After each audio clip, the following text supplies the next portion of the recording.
Isinagawa ngayong araw ang ika-110 na usapang pangkapayapaan na usapang pangkaunlaran or UP-UP bilang bahagi ng regular na pag-uulat ng Tactical Cooperations Group 2 sa mga nagiging aktibidad ng kanilang opisina. Kabilang sa mga nakalipas na aktibidad ng TOG2 or TOG2 ay ang pagsasagawa ng disaster response ng Philippine Air Force sa mga coastal areas. Maging ang pagsasagawa ng humanitarian assistance kung saan ginamit ang Black Hawk helicopters upang makapaghatid ng mga relief goods sa Maconaco, Palanan at Dinapigue, Isabela. Sa 110 ng UP-UP, naging panauhin ang hanay ng Department of Science and Technology sa ulat ni Dr. Rosela Gorospe, ang Provincial Director ng Provincial Science and Technology ng Quirino. Tinalakay nito ang mga aktibidad at programa ng DOST sa buong lambak ng Cagayan. Kabilang dito ang mga programa ng opisina sa mga student scholars sa buong lambak kung saan nasa 600 na mga DOST scholars ang kasalukuyang sinusuportahan ng tanggapan. Ayon sa opisina, ang suportang ito para sa mga estudyante ay napakagandang programa upang magkaroon ng bansa ng mga future scientists na makakatulong sa larangan ng teknolohiya.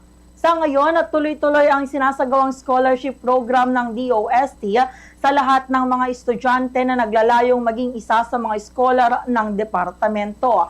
Bukod dito, mayroon ding digital science library na ginagawa ng DOST para sa mga estudyante lalo na sa mga lugar na pahirapan ang mga learning materials. Sa Cagayan, nasa 3 paaralan na ang mga mayroon nito kung saan maaaring magamit ng estudyante kahit walang internet dahil sa mga servers nito na inilagay ng DOST. Git pa ng Dr. Gorospe, malaking bagay ang ginagampanan ng mga LGU sa mga ganitong klase ng proyekto ng departamento, kaya laking pasasalamat nito sa mga lagi nilang nakakatuwang.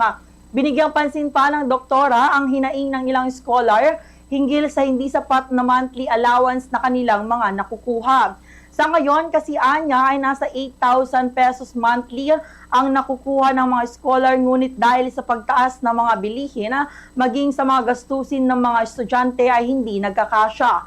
Nangako naman ito na magkakarating sa management ang concern ng mga estudyante hinggil sa suporta na kanilang kinakailangan.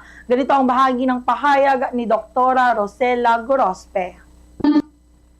Ang natutuwa po kami sa DOST-STI kung sino po yung agency na nabili sa scholarship. Kinukuha rin po nila ang feedback.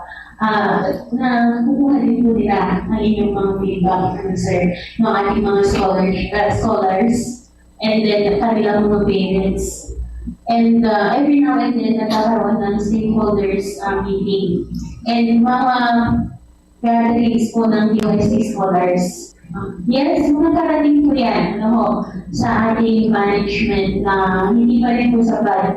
Dahil po, syempre,